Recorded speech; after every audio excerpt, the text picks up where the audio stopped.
अनेक जन्मों में अनेक लोगों से जो कुछ लिया दिया है, इस लेने देने को मिटा देने के बाद ही तुम मुक्त हो गए। इसीलिए एक उपाय है, लेना न देना मगन रहना। क्या? मालिक को समर्पित हो जाओ, मालिक को अपना माना हुआ समर्पित कर दो, खत्म। अहम त्वाम स्वरूपापेभ्यो मोक्षयिष्यामि, सब खत्म। आगे पीछे लेना देना सब खत्म।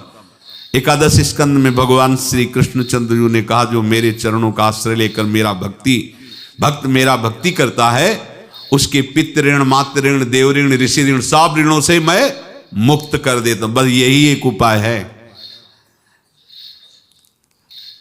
जो इसके बंद करने का उपाय भक्तों के लिए है, वो यही है, भगवान की शरण में होकर अपना माना हुआ पूरा भगवान के अर्पित कर दो। अर्पित करने का तात्पर्य उसमें अहम हटा दो। तो दियम वस्तु गोविंदम तुभ्यमेव समर्पये। जिनसे तुमने सेवा करवाई है उनकी सेवा करनी पड़ेगी, जिनसे तुमने जो कुछ लिया है उनको देना पड़ेगा। ये लेने देने का व्यापार जब तक समाप्त नहीं होगा तब तक तुम्हारा जन्म मरण चलता रहेगा।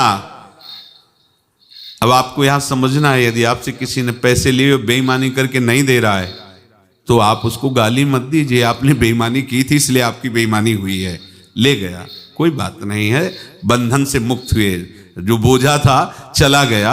उसको ऐसा ना देखे कि ये बेईमान हमारे रुपए मार लिए, अब जो कुछ होगा देखेंगे।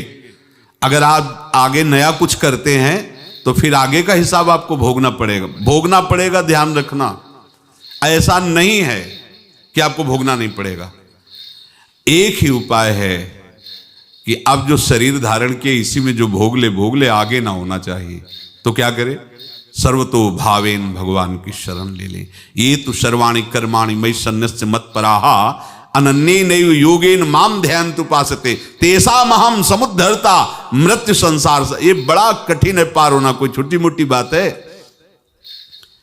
एक महात्मा बाल्यावस्था से भजन करते थे, शालिग्राम भगवान पास रखते थे और उन्हीं की आराधना करके बस पाठ, नाम, जप और भ्रमण करते थे। यौवन अवस्था थी, गंगा जी के किनारे अपने ठाकुर को विराजमान करके स्नान करने के लिए कपड़ा ही उतार रहे थे कि 90 लोग आ गए, भाला तलवार सब ले, मारो मारो इसको मारो, घेर लिया।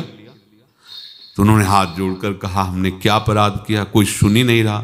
तो उन्होंने कहा, मार तो डालोगे ही आप, 90 लोग, हम कोई अस्त्र शस्त्र तो लिए नहीं, एक बार हमें गंगा में डुबकी लगा देने दो और अपने ठाकुर को स्नान करा देने दो, फिर इसके बाद आप मार देना।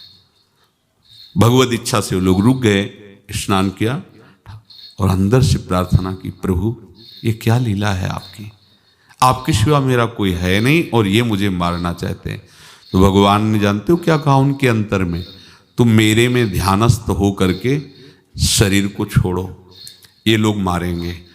ये मेरे भजन का फल है कि तुम्हें 90 जन्म नहीं लेना पड़ेगा, एक ही जन्म में 90 मिलके। तुमने 90 हिंसा की थी पूर्व में, तो तुम्हें 90 बार जन्म लेना होता और एक एक करके मारते।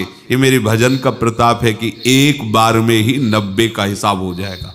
तुम आंख मूंदो, मेरे ध्यान में मगन रहो, मेरे प्रताप से तुम्हें कोई चोट नहीं होगी और स्वाभाविक मूर्छावस्था में प्राण तुम्हारे छूट जाए। ऐसा ही हुआ, ऐसा हुआ। तो ये बात समझ लो कि ये जो कर्मानुबंध है, ऋणानुबंध है।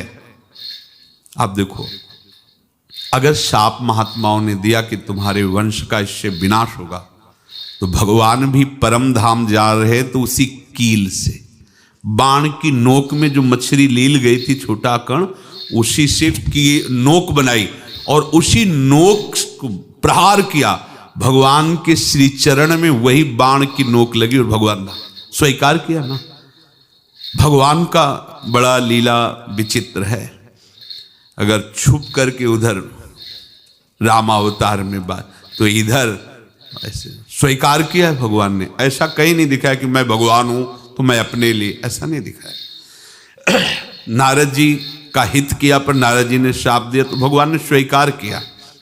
बंदरों ने ही सहायता की, जैसा बोले थे वैसा। ये लीला इस शरीर में भोगनी पड़ेगी। हाँ, ज्यादा को कम में भुगता देंगे, पर अब अगला शरीर ना मिले, इसके लिए सर्वतो भावेन भगवान के आश्रित हो जाए। जैसे आपने दुकान फैला रखी है तो उसमें दो काम होते हैं, लेना और देना। किसी को उधार दिया है तो हमें उससे लेना है, और कोई नगद देकर सामान ले रहा है तो उसे सामान देना है, या उधार लिया है तो हमें उधार देना है।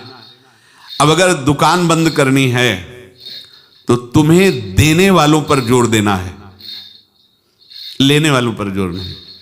लेने वाला तो जाओ हम क्षमा किया, समर्पित किया, हमारा कोई संबंध नहीं, खत्म हो जाए, वो खुशी हो जाएगा। लेकिन देने वाला तुम अगर दुकान भी उठा दोगे तो जहां भी रहोगे तुम्हारे पास वो आएगा, लाइए हमारा। तो देने पर नजर रखिए, जिसका जिसका हिसाब है वो आपके सामने आता जाए, हटाते जाओ। लेने पर नजर मत रखिए और दुकान फौरन उठा दीजिए, नहीं, अगर लेते देते रहे तो चलता रहेगा। आगे चलकर कुछ लेना न देना, मगन रहना बस अपने प्रभु के चिंतन में। अब हम कैसे जाने कि किसको क्या देना है, हमें क्या पता? तो हम पूरा हिसाब जिनको पता है उनको दे देते हैं, समझ रहे हो? उनको पता है क्या लेना है क्या देना है, तो इनके पास पहुंच गए, सरकारी हिसाब से सब बराबर कर देंगे। हमको अपनी जिम्मेवारी इनकी चरणों में समर्पित कर देना है, तभी हम जीवन मुक्त होंगे। ये रहस्य की बात है।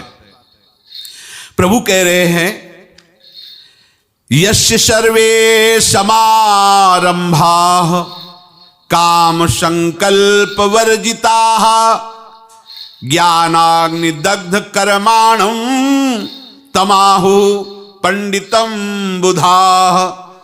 जिसके संपूर्ण कर्मों के आरंभ संकल्प और कामना से रहित हैं, तथा जिसके संपूर्ण कर्म ज्ञान रूपी अग्नि से जल गए हैं, उसको ज्ञानी जन भी पंडित कहते हैं, बुद्धिमान कहते हैं। पूज्य श्री भाई जी महाराज कह रहे हैं, जैसे वहां ज्ञानाग्नि से दग्ध कह रहे हैं, तो अपने वृंदावन वासियों का प्रेमाग्नि से सब कर्म संस्कार दग्ध होते हैं। जिस समय आपके हृदय में भगवत प्रेम का प्रादुर्भाव होगा तो लेश मात्र कभी तुम्हें दुख नहीं भोगना पड़ेगा।